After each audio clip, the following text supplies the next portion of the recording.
మరో breaking news చూస్తున్నాం. విధుల పట్ల నిర్లక్ష్యం వహించిన వరంగల్ ఎంజీఎం వైద్యులు ఉద్యోగులకు జిల్లా కలెక్టర్ మెమోలు జారీ చేశారు. విధి నిర్వహణలో నిర్లక్ష్యం, పర్మిషన్ లేకుండానే గైరు హాజరవడంతో 77 మందికి మెమోలు జారీ చేశారు.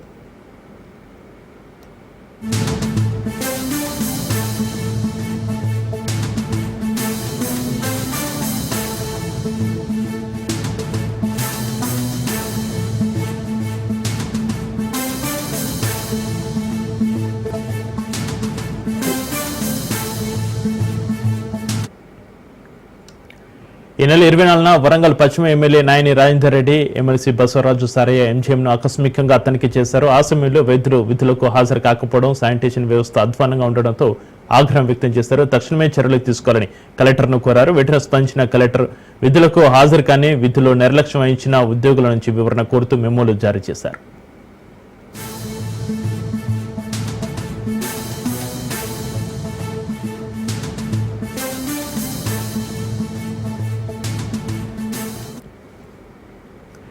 ఇక ఈ ఘటన ఎంజీఎం చరిత్రలో రికార్డును నెలకొల్పింది. ఒకే రోజు 77 మందికి మెమోలు జారీ చేయడం ఇప్పటి వరకు జరగలేదని, ఇంతమందిపై చర్యలు తీసుకోవడం ఇదే ప్రథమం అని తెలుస్తుంది. ఇక దీనికి సంబంధించి మరింత సమాచారాన్ని మా ప్రతినిధి చంద్రశేఖర్ ఫోన్లో అందిస్తారు. చంద్రశేఖర్, ఇప్పుడు తెలంగాణలోనే పేద మధ్యతరగతి ప్రజలకు మెరుగైన వైద్య సేవలు అందించడంలో కీలక పాత్ర పోషించిన వరంగల్ ఎంజీఎం హాస్పిటల్ మౌలిక వసతులు ఇటు అపరిశుభ్రతతో వైద్య సిబ్బంది నిర్లక్ష్యంతో కొట్టుమిట్టాడుతుంది ఎంజీఎం హాస్పిటల్. ఈ విషయం పలు ఆరోపణలు వస్తుండటంతో వరంగల్ ఎంజీఎం హాస్పిటల్ శనివారం రోజు వరంగల్ పశ్చిమ ఎమ్మెల్యే నాయని రాజేందర్ రెడ్డి, ఎమ్మెల్సీ బసవరాజు సారయ్య, కూడా చైర్మన్ ఇనుగాల వెంకటరెడ్డి ఆకస్మిక తనిఖీ చేశారు. ఆ సమయంలో వైద్యులు సిబ్బంది విధులకు హాజరు కాకపోవడం తెలుసుకున్నారు. ఇటు శానిటేషన్ వ్యవస్థ అస్తవ్యస్తంగా అధ్వానంగా ఉండటంతో ఇటు రోగుల బంధువులు కూడా అక్కడ వైద్యుల నిర్లక్ష్యము, అక్కడ హాస్పిటల్లో వారు వ్యవహరిస్తున్న తీరు మొత్తం దృష్టికి తీసుకురావడంతో వారు ఒకంత ఆగ్రహం వ్యక్తం చేశారు.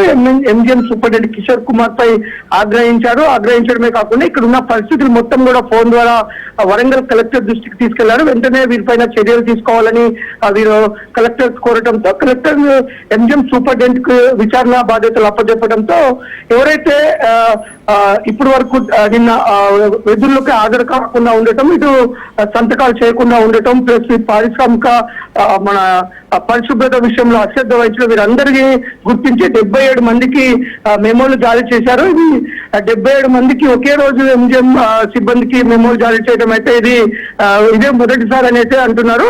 అంతేకాదు ఎంజీఎం ప్రక్షాళన చేయాలి, వీటిపైన కఠిన చర్యలు తీసుకొని తిరిగి ఎంజీఎం ను ప్రక్షాళన చేసి పేద మధ్యతరగతి ప్రజలకు మెరుగైన వైద్య సేవలు అందించే విధంగా చర్యలు తీసుకోవాలని అయితే ప్రజలు కోరుకుంటున్నారు. చక్రి, అయితే కలెక్టర్ విధులకు హాజరు కానీ విధుల్లో నిర్లక్ష్యం వహించిన ఉద్యోగుల నుంచి వివరణ కోరుతూ మెమోలు అయితే జారీ చేసిన నేపథ్యంలో సరైన వివరణ ఇవ్వకపోతే ఎలాంటి చర్యలు తీసుకునే అవకాశం ఉంది చంద్రశేఖర్? మనకి ఆ రోజే చెప్పారు నాయని రాజేందర్ రెడ్డి, ఎవరైతే ఇక్కడ పని చేయడం ఇష్టం లేకపోతే సెలవులు పెట్టుకొని వెళ్ళిపోండి, మీరు ఇక్కడ పేరుకు ఉంటూ మీరు ఇక్కడ ఎలాంటి పని చేయకుండా ప్రజలకు వైద్య సేవలు అందించే విషయంలో నిర్లక్ష్యం వహిస్తే మాత్రం ఉపేక్షించమంటున్నారు. ఈ రోజు వారి వివరణ ఇచ్చిన తర్వాత వారి వివరణపై చర్యలు తీసుకునే అవకాశం ఉంది. వారిని ఇక్కడ నుంచి ట్రాన్స్ఫర్ చేసేసి కొత్త వారిని విధుల్లో నిర్వహించాలనే ఉద్దేశంతో అయితే ఇటు అధికారులు అయితే ఉన్నట్టు తెలుస్తుంది. Chakri, right, thank you Chandrasekhar.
YCP నేత మాజీ మంత్రి కాకనే గోవర్ధన్ రెడ్డి పిటిషన్పై నేడు విచారణ జరగనుంది. స్పెషల్ కేటగిరీ ఖైదీగా తనను గుర్తించాలని ఇప్పటికే కాకనే గోవర్ధన్ రెడ్డి పిటిషన్ వేశారు. కాగా అక్రమ మైనింగ్ కేసులో కాకనే అరెస్ట్ అయ్యారు.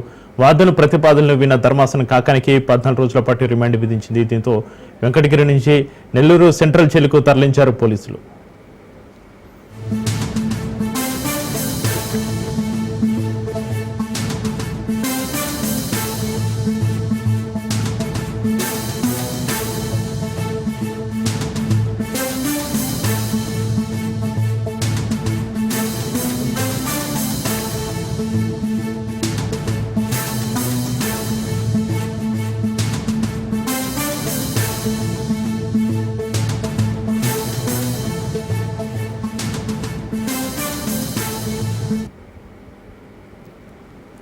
పోలీసు ట్రైనింగ్ సెంటర్లో ఇప్పటికే కాకాని విచారించారు పోలీసులు. ఆదివారం కేరళలో కాకని గోవర్ధన్ రెడ్డిని అరెస్టు చేసిన పోలీసులు సోమవారం నెల్లూరుకు తరలించారు. కాగా అక్రమ మైనింగ్ కేసులో A4 గా ఉన్నారు కాకని. 2 నెలలుగా పరారులో ఉన్న కాకని గోవర్ధన్ రెడ్డిని ఎటకలకు పోలీసులు అరెస్ట్ చేశారు. ఇక దీనికి సంబంధించి మరింత సమాచారాన్ని మా ప్రతినిధి చరిత్ ఫోన్ లైన్ లో అందిస్తారు. చరిత్, వైసీపీ నేత మాజీ మంత్రి కాకని గోవర్ధన్ రెడ్డి పిటిషన్ పై నేడు విచారణ సంబంధించి మీ దగ్గర ఉన్న అప్డేట్స్ ఏంటి? చక్రి, ఏదైతే మాజీ మంత్రి కాకాని గోవర్ధన్ రెడ్డి పొదలకూరు మండలం విష్ణు మైన్స్ లో జరిగినటువంటి వాజ్ అక్రమ మైనింగ్ కేసుతో పాటు 11 కేసుల్లో క్రిమినల్ కేసుల్లో ఈయన ముద్దాయిగా ఉన్నారు. అయితే ప్రధానంగా ఈ విష్ణు మైన్స్ కి సంబంధించి ఏదైతే మైన్స్ లో జరిగినటువంటి అక్రమ మైనింగ్ తరలింపు, పేర్ల పదార్థాల నిల్వ, గిరిజనులకి బెదిరింపులు చేయడం, ఇలా ఈ కేసులు అయితే ఈయన A4 నిందితులుగా ఉన్నారు. అయితే ఈయన దగ్గర 2 నెలల పాటు తప్పించుకుని తిరిగినటువంటి కాకాని గోవర్ధన్ రెడ్డిని ఈ ఆదివారం రోజు రాత్రి కర్ణాటకలోని చింతామణి వద్ద పోలీసులు పట్టుకున్నారు. అక్కడి నుంచి నెల్లూరు పోలీస్ ట్రైనింగ్ సెంటర్ తీసుకొచ్చారు. అక్కడి నుంచి ఆయన్ని గుడూరు కోర్టుకు వెళ్లాల్సిందిగా గుడూరు జడ్జి లీలో ఉండడము, తర్వాత ఇక్కడ ఏదైతే వెంకటగిరి కోర్టుకు తరలించి వెంకటగిరి కోర్టు రిమాండ్ విధించింది. అయితే రిమాండ్ కి విధించిన తర్వాత మాజీ మంత్రిగా ఉన్నటువంటి ఈయన కొన్ని ప్రత్యేక వస్తువులు కోరుతున్నారు. స్పెషల్ ఖైదీకి గుర్తించాలని కూడా పిటిషన్ చేశారు. కానీ అది పెండింగ్ లో ఉన్నటువంటి నేపథ్యంలో మాజీ మంత్రి కాకాని గోవర్ధన్ రెడ్డి గత రాత్రి ఏదైతే రిమాండ్ లోకి వెళ్ళారో అక్కడి నుంచి సాధారణ ఖైదీగానే ఆయన తీసుకొచ్చిన పరిస్థితి ఉందని చెప్పాలి. మన పరిస్థితి ప్రకారం ఆయన రాత్రి సాధారణ ఖైదీగా గుర్తించడంతో పాటు 2 సార్లు శాసనసభ్యుడిగా, ఒకసారి మంత్రిగా ఉన్నాను నేను. పైపించి నాకు వెన్నుపూసకు సంబంధించినటువంటి అనారోగ్య సమస్యలను ఎదుర్కొంటున్నాను, నాకు కొంత ప్రత్యేక వస్తువులు కావాలని కూడా ఆయన పిటిషన్లో పేర్కొంటూ మనకు తెలుస్తుంది. అలాగే ఏసీ గదితో పాటు రోజు వార్తా పత్రికలు, ఇంటి నుంచి భోజనం వస్తు ఇవి కూడా ఆయన పేర్కొన్నట్టు కూడా మనకు సమాచారం మంత్రుల పరిస్థితి ఉందని చెప్పాలి. ఏది ఏమన్నప్పటికీ అది ఈ రోజు ఏదన్నా గట్టి తీసుకుంటారా, స్పెషల్ ఖైదీగా గుర్తిస్తారా, గుర్తించేటువంటి పరిస్థితి ఉందా లేదనేది కూడా కొంత ఆలోచించాల్సిన పరిస్థితి ఉందని చెప్పాలి. ఏది ఏమన్నప్పటికీ కాకాని గోవర్ధన్ రెడ్డి విన్నపం ఈ రోజు అయితే మాత్రం బయట ముందుకు వచ్చి పెట్టే అవకాశం ఉంది. ఈ రోజు జడ్జి సెకండ్ తీర్పును బట్టి కాకాని గోవర్ధన్ రెడ్డి ప్రత్యేక ఖైదీగా గుర్తిస్తారా లేదనేది ఒక ఇదైతే. అయితే పోలీసులు మాత్రం కాకాని గోవర్ధన్ రెడ్డి కస్టడీ కోరుకుంటున్నారు. మేము విచారణ చేపడితే విచారణకు ఎక్కడ సహకరించలేదు, ఆయన మాకు కొన్ని రోజులు కస్టడీ కావాలి కాకాని గోవర్ధన్ రెడ్డి ఆలోచన కూడా పోలీసులు అయితే దానిపైన కూడా ఈ రోజు కస్టడీ కోర్టు కూడా పిటిషన్ పోలీసులు వేయనున్నారు. అయితే కస్టడీకి ఇస్తారా లేదా, కస్టడీకి ఇచ్చినటువంటి పరిస్థితుల్లో కాకాని గోవర్ధన్ రెడ్డి నుంచి ఎలాంటి నిజాలు బయటకు వస్తాయి, ఈ కేసుకు సంబంధించినటువంటి ఎవరైతే గతంలో వాంగ్మూలాలు ఇచ్చినారో ఈ వాంగ్మూలాలు ఇచ్చినటువంటి వారు అంటే కోర్టు ముందు తమ యొక్క వాయిని వినిపించేవారు. అంటే A4 నుంచి A9 వరకు వివిధ రకాలైనటువంటి స్టేట్మెంట్స్ లో కాకాని గోవర్ధన్ రెడ్డిని కీలకంగా హెడ్ ఆఫ్ ద క్రైమ్ లో ఆయన ఉన్నట్లు కూడా వారు ఇచ్చినటువంటి సమాచారాన్ని బట్టి కాకాని గోవర్ధన్ రెడ్డి అదుపులో పరిస్థితి ఉంది. అయితే రేపు కాకాని గోవర్ధన్ రెడ్డి కస్టడీ తీసుకున్నప్పుడు కాకాని గోవర్ధన్ రెడ్డి సమాచారం అయితే ఊహించేటటువంటి సమాచారం వెంటనే దాన్ని మ్యాచ్ అయ్యేటువంటి అవకాశం నేపథ్యంలో కాకాని గోవర్ధన్ రెడ్డి కొంత చిక్కులో పడేటువంటి పరిస్థితులు అయితే బలంగా కనిపిస్తున్నాయి. Chakri, right, thank you Charith.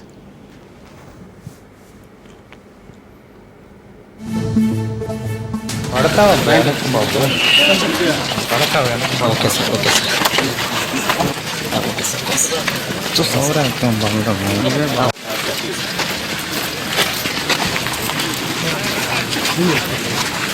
Okay sir.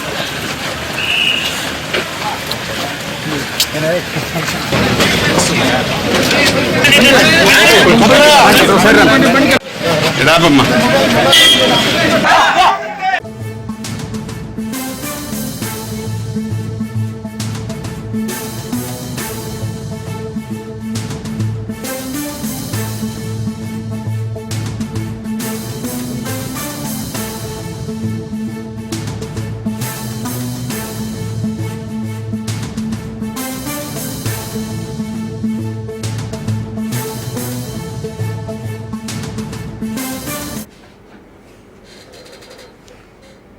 TDP నాయకులు కార్యకర్తలు పెద్ద పండుగగా భావించే మహానాడు కాసేపట్లో కడప గడపలో అంగరంగ వైభవంగా ప్రారంభం కానుంది. 2024 ఎన్నికల్లో పార్టీ ఘన విజయం తర్వాత జరుగుతున్న తొలి మహానాడును 3 రోజుల పాటు నిర్వహించేందుకు ఏర్పాట్లు పూర్తయ్యాయి. ఇందులో పాల్పంచుకునేందుకు రాష్ట్ర నలుమూల నుంచి పార్టీ నాయకులు కార్యకర్తలు అభిమానులు తరలివస్తున్నారు.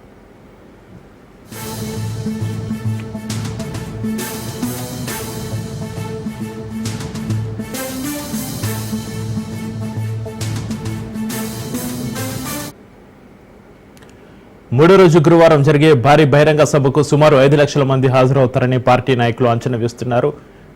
చిరుజల్లులు పడుతున్న నేపథ్యంలో ఒకవేళ వర్షం పడితే మహానాడు నిర్వహణకు ఎదురయ్యే ఇబ్బందులను దృష్టిలో ఉంచుకుని తగిన ఏర్పాట్లు చేస్తున్నారు.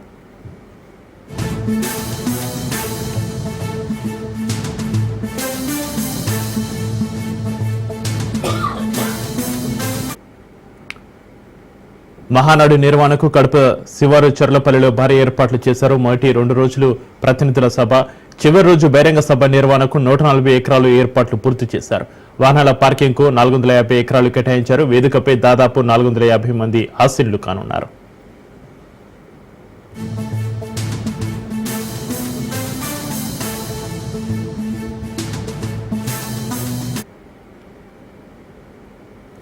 ముఖ్యమైన అంశాలపై తీర్మానాలు ప్రవేశపెట్టడం, వాటిపై చర్చించడం, ఆమోదించడం సాధారణంగా మహానాడులో జరిగే ప్రక్రియ.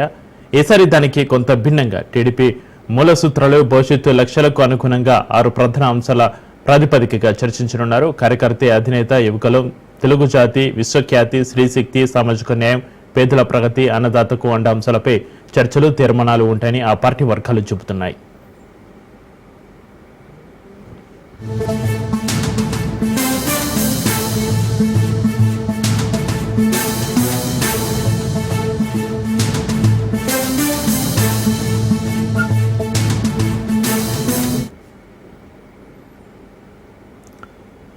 ఎటు చూసినా పసుపు జెండాలు, పచ్చని తోరణాలు, అడుగడుగునా పండుగ వాతావరణం, ఎవరిని కదిలించినా ఉరకలెత్తే ఉత్సాహమే. టీడీపీ నాయకులు, కార్యకర్తలు పెద్ద పండుగగా భావించే మహానాడు కడప గడపలో అంగరంగ వైభవంగా ప్రారంభం కానుంది. రాష్ట్రంలోని నలుమూల నుంచి టీడీపీ శ్రేణులు లక్షలాదిగా తరలి వస్తున్నారు. ఇక మహానాడు వేదిక నుంచి మరింత సమాచారాన్ని మా ప్రతినిధి వాసు మరింత సమాచారాన్ని అందిస్తారు. కొద్దిసేపట్లో కడపలో మహానాడు ప్రారంభం కానుంది. ఇప్పటికీ కడపలో గడప గడప కూడా పసుపుమయమైపోయే పరిస్థితి కూడా కనిపిస్తుంది. అయితే ఏపీలోని అన్ని జిల్లాల నుంచి కూడా వేలాదిగా కార్యకర్తలు, నాయకులు కూడా తరలి వస్తున్నారు. అయితే ఈ మహానాడిని అత్యంత వైభవంగా చేయాలని చెప్పేసి కూడా ఏపీ సీఎం చంద్రబాబు నాయుడు, మంత్రి లోకేష్ కూడా తలపెట్టారు. ఇది ఒక మహా కార్యంగా కూడా ఉంటుంది, ఒక చరిత్రలో కూడా నిలిచిపోతుందని చెప్పేసి అన్నారు. అయితే మోడీ వచ్చిన అనంతరం కూడా మహానాడు తలపెట్టడం అభివృద్ధి పదంలో మరొక మైలురాయిగా నిలిచిపోతుంది ఆంధ్రప్రదేశ్ అంటున్నారు. దీనిపైన మరింత సమాచారం అందించేందుకు గోదావరి జిల్లా కొత్తపేట నుంచి వచ్చిన టీడీపీ సీనియర్ నాయకులు భాస్కర్ మనతో పాటు చెప్తారని చెప్పండి. ఎట్లా ఉంటుంది? మీకు తెలుసు చంద్రబాబు నాయుడు గారి ఆశయాలు, మీకు తెలుసు రామారావు ఆశయాలు, ఎలా ఈ మహానాడు ఎలా ఉండబోతుంది? మీరు చాలా మహానాడు చూశారు కదా. నేను రామారామిది 12 కానీ 13 కానీ మహానాడు నేను చూశాను సార్. ఇప్పుడు ఎన్టీ రామారావు గారు మొదలుపెట్టినప్పటి నుంచి నేను ప్రతి మహానాడుకి నేను అటెండ్ అవుతున్నాను. ఈ చంద్రబాబు నాయుడు గారు ఆశయాల మేరకు మేమంతా డాక్టర్ బిఆర్ అంబేద్కర్ కోనసీమ జిల్లా కొత్తపేట నుంచి ఒక రామారామి 120 మంది వచ్చాము. ఇవాళ మేము ఈ చంద్రబాబు నాయుడు గారు యొక్క అభివృద్ధి ధ్యేయంగా పనిచేస్తున్నారు. దానికి అనుగుణంగా మేము ఆయన ఆశయాలు కట్టుబడి ఈ కార్యక్రమంగా వచ్చాము. అంటే ఎలా ఉండబోతున్నారు? ఇప్పటి వరకు ఒక శకం నేటి నుంచి కూడా లోకేష్ గారు కొత్త రక్తాన్ని ఎక్కించాలని చెప్పి కూడా చూస్తారు. ఎలా ఉండబోతున్నారు? లోకేష్ గారు యొక్క నాయకత్వాన్న ఇంకా యువత అంతా ఇంకా ముందుకొచ్చి ఇంకా బలంగా పనిచేస్తారు. రామారావు మేము 40 సంవత్సరాల నుంచి ఈ ఇండస్ట్రీలో ఉన్నాం.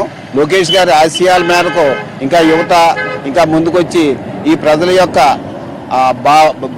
యొక్క సంక్షేమం అలాగే రాష్ట్ర అభివృద్ధికి కృషి చేస్తారని అందరూ ఆశిస్తున్నారు. ఏమనుకుంటున్నారండి ఈసారి మహానాడు ఎలా ఉండబోతుంది అనుకుంటున్నారు? చాలా దూర ప్రాంతాల నుంచి ఉంటుంది అనుకుంటున్నాను సార్. చాలా ఒక మేము లక్షలాది మీద వస్తారు అనుకుంటున్నాం సార్. లక్షల పోతుంది కదా కొత్త తరం అంటే చంద్రబాబు నాయుడు గారు సీనియర్ నేతలు చాలా నాయకుల తరంలో కూడా లోకేష్ గారు ప్రత్యేకంగా పార్టీని మరొక 40 సంవత్సరాలు కూడా సుదీర్ఘంగా అంటే బలోపేతం చేయనున్నారు. లోకేష్ గారి విషయంలో చాలా బ్రహ్మాండంగా ఇస్తారు. ఆయన రావాలని మాకు ఇంకా ఎదరికే మంచి మంచి పనులు చేస్తారండి. చాలా అభివృద్ధి చేస్తారు ఆయన వస్తేనే. ఇంకా ముందు తెలుగుదేశం పార్టీ ఎదరికే ఎలక్షన్ లో కూడా ముందుకు ఇంకా బాగా తీసుకెళ్లి అభివృద్ధి కార్యక్రమాలు చేస్తారని మేమందరం. అయితే ఈ మహానాడులో నిరుద్యోగ యువతికి ఉద్యోగాలు ఇచ్చే దిశలో కూడా 20 లక్షల ఉద్యోగాలు ప్రధానంగా ఇవ్వనున్నారు. దీనిపైన సార్ ఎట్లా ఏమనుకున్నారు ఈసారి యువతకి ఎటువంటి ఉద్యోగాలు ఉన్నాయి? గత 5 సంవత్సరాల కన్నా ఈ పరిపాలన చాలా బాగుందండి. అప్పుడు నిరుద్యోగులకు ఉద్యోగాలు లేవు, ఓన్లీ వారంటీ వ్యవస్థ తీసుకొచ్చేది తప్ప ఏం ఉద్యోగాలు లేదు. ఇప్పుడు లోకేష్ గారు చెప్పినట్టు, పాదయాత్రలో చెప్పినట్టు, యోగాలను చెప్పినట్టు డిఎస్సీ వేసారు. ప్లస్ ఉద్యోగాలు బయట కంపెనీలు కూడా వస్తున్నాయి, మనకి వెళ్ళిపోయిన కంపెనీలు కూడా వెనక్కి వస్తున్నాయి. ఈ పరిపాలన చాలా బాగుంది. ఇంకా 20 సంవత్సరాలు ఇదే పరిపాలన ఉంటే మనం అంతా బాగుంటామని కోరుకుంటున్నాం.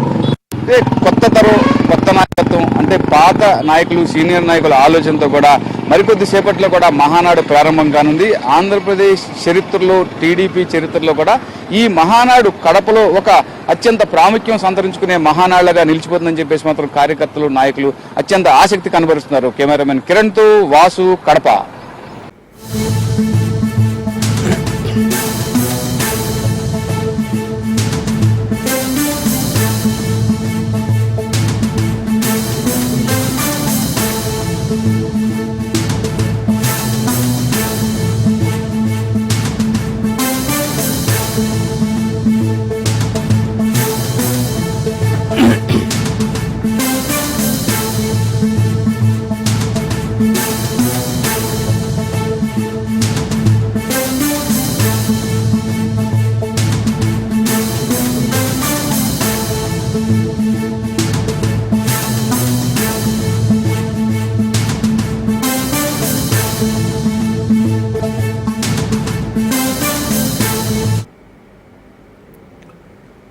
ఇటీవల లిక్కర్ స్కామ్ పై మాట్లాడిన జగన్ మాజీ ఎంపీ విజయసాయిరెడ్డిపై తీవ్ర ఆరోపణలు చేశారు. ఆయన టీడీపీకి అమ్ముడుపోయారని అన్నారు. అయితే అప్పటికప్పుడు విజయసాయి జగన్ వ్యాఖ్యలపై స్పందించలేదు. కాస్త గ్యాప్ తీసుకుని గట్టిగా రిప్లై ఇచ్చారు. ఇప్పుడు కూడా జగన్ పల్లెతో మాట అనకుండా కోటరీ అంటూ విరుచుకుపడ్డారు. తనని కెలకొద్దని, ఇరిటేట్ చేయొద్దని, అలా చేస్తే తను ఖచ్చితంగా రియాక్ట్ అవుతానని ట్విట్టర్ ద్వారా హెచ్చరించారు.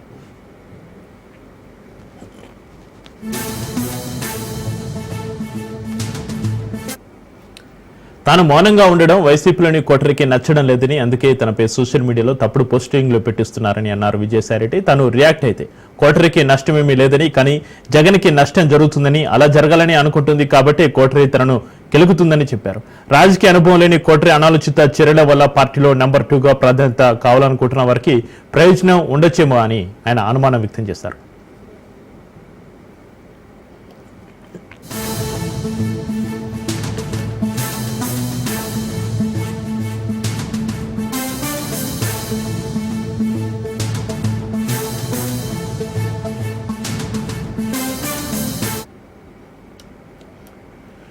తనకు సంబంధం లేని స్కామ్లో మరోసారి తనను బలిపశువుని చేయాలని కోటరీ నిర్ణయించుకుందని అన్నారు విజయసాయిరెడ్డి. 4 ఏళ్లుగా వైసీపీలో తనను అవమానించారని, లేని అబంధాలని తన నెత్తిన రుద్దబోతే భరించలేక తాను బయటికి వచ్చానన్నారు. 2011లో 21 కేసులు పైన వేసుకున్నానని, ఇప్పుడు కూడా జగనే తనని అడిగి ఉంటే లిక్కర్ కేసు బాధ్యత కూడా తానే తీసుకుని ఉండేవాడినని అన్నారు. కానీ కోటరీ తనకు వెన్నుపోటు పొడిచిందని తీవ్ర ఆరోపణలు చేశారు. 3 తరాలుగా వయసు కుటుంబానికి సేవ చేస్తే కోటరీ మాటలు నమ్మి తనను జగన్ పక్కన పెట్టారని ఆరోపించారు. ఎవరు చేసిన నేరాలు నెత్తిన వేసుకుంటే తాను మంచివాడినని, అలా చేయకపోతే చెడ్డవాడిగా చిత్రీకరిస్తున్నారని, ఇదెక్కడి న్యాయమని ప్రశ్నించారు విజయసాయిరెడ్డి.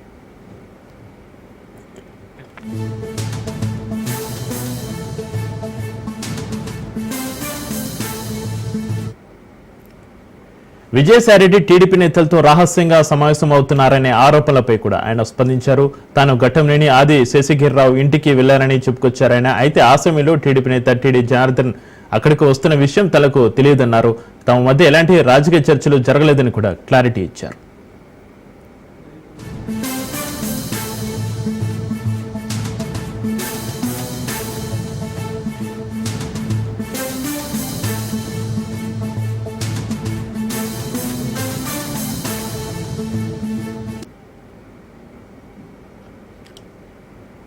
తనకు అవసరమైతే నేరుగా చంద్రబాబు లోకేష్ ని కలిసేవాడినని తాను వైసీపీలో లేను కాబట్టి వారు ఇప్పుడు తనకు రాజకీయ ప్రత్యర్థులు కూడా కాదని అన్నారు విజయసాయిరెడ్డి. అయితే తాను జన్మలో టీడీపీలో చేరానని మరోసారి క్లారిటీ ఇచ్చారు. పోనీ వైసీపీ నేతలు అన్నట్టుగా తాను లిక్కర్ స్కామ్ లో రహస్యాలు టీడీపీ నేతలకు చెప్పి ఉండడం నిజమైతే అసలు స్కామ్ లేదని జగన్ అంటున్న మాటలు అవాస్తవమేనా అని ప్రశ్నించారు. స్కామ్ లేనప్పుడు తాను టీడీపీ నేతలతో ఏం చర్చిస్తారని లాజిక్ తీశారు విజయసాయిరెడ్డి.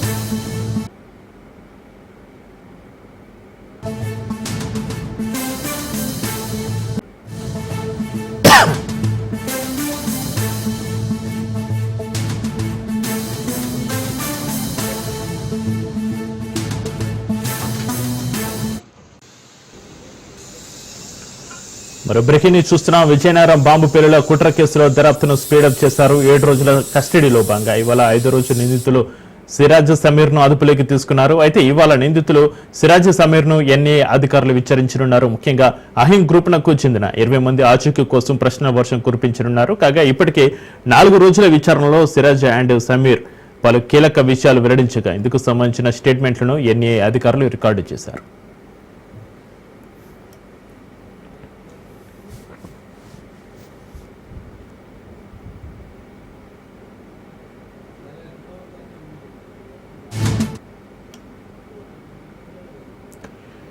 విజయనగరం బాంబు పేలుల కుట్ర కేసులో దర్యాప్తును స్పీడప్ చేశారు. 7 రోజుల కస్టడీలో భాగంగా ఇవాళ 5 రోజు నిందితులు సిరాజ్ సమీర్ ను అదుపులోకి తీసుకున్నారు. అయితే ఇవాళ నిందితులు సిరాజ్ సమీర్ ను ఎన్ఐఏ అధికారులు విచారించనున్నారు. ముఖ్యంగా అహిం గ్రూప్ నకు చెందిన 20 మంది ఆచూకీ కోసం ప్రశ్న వర్షం కురిపించనున్నారు. కాగా ఇప్పటికే 4 రోజుల విచారణలో సిరాజ్ అండ్ సమీర్ పలు కీలక విషయాలు వెల్లడించగా ఇందుకు సంబంధించిన స్టేట్మెంట్లను ఎన్ఐఏ అధికారులు రికార్డు చేశారు. ఇక దీనికి సంబంధించి మరింత సమాచారాన్ని మా ప్రతినిధి సౌమ్య ఫోన్లైన్ అందిస్తారు. సౌమ్య, విజయనగరం బాంబు పేలుల కుట్ర కేసులో దర్యాప్తును స్పీడప్ చేసినట్టుగా తెలుస్తుంది. 7 రోజుల కస్టడీలో భాగంగా ఇవాళ 5 రోజు నిందితులు సిరాజ్ సమీర్ ను అదుపులోకి తీసుకున్నారు. దీనికి సంబంధించి మీ దగ్గర ఉన్న అప్డేట్స్ ఏంటి సౌమ్య? విజయనగరం జిల్లా పేలుల కుట్ర కేసులు అయితే పోలీసులు స్పీడప్ చేశారని చెప్పుకోవచ్చు. అయితే ఇప్పటికే దాదాపు సిరాజ్ సమీర్లు అనేటువంటి ఇద్దరిని కూడా పోలీసులు కస్టడీలోకి తీసుకొని 5 రోజులు కావస్తుంది. అయితే మొదట 2 రోజులు కూడా వీళ్ళిద్దరూ ఎంత ఇన్ఫర్మేషన్ రాబెట్టాలని చూసినప్పటికీ ఎన్ఐఏ అధికారులు కనీసం నోరు కూడా విప్పినటువంటి పరిస్థితుల్లో కనిపించాయి. అయితే 3వ రోజు కాస్త ఇన్ఫర్మేషన్ ఇచ్చారు.